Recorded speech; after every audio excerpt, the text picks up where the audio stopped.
का नाम लोग आज भी याद करते थे। बगदाद, मिट्टी और पत्थर से बना हुआ शहर, जहां सुबह सूरज निकलने से पहले ही जिंदगी चल पड़ती थी।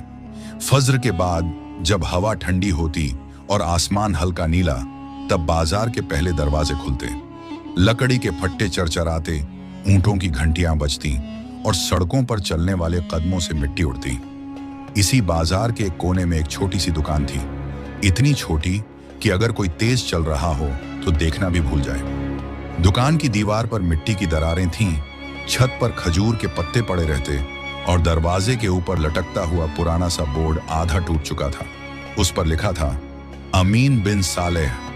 अमीन जवान था, लेकिन उसके चेहरे पर जवानी का जोश कम और जिंदगी का बोझ ज्यादा नजर आता था। उसकी दाढ़ी छोटी और साफ रहती, कपड़े सादा और आंखों में एक अजीब सी संजीदगी होती।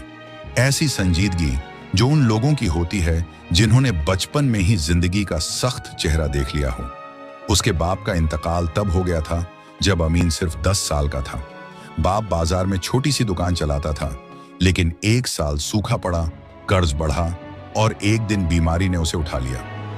माँ ने सिलाई का काम करके घर चलाया, लेकिन कुछ सालों बाद वो भी कमजोर होती चली गई। अमीन ने माँ को अपनी आंखों के सामने धीरे धीरे मुरझाते देखा। आखिरी दिन माँ ने उसके सर पर हाथ रखकर सिर्फ इतना कहा था, बेटा, सच को कभी मत छोड़ना, भले भूख लग जाए। माँ के बाद अमीन बिल्कुल अकेला हो गया। जो कुछ छोड़ा था माँ बाप ने, वही उसकी पूरी दुनिया थी। ये छोटी सी दुकान और एक मिट्टी का कमरा, जहां एक चटाई, एक पुराना कंबल और एक चिराग के सिवा कुछ नहीं था।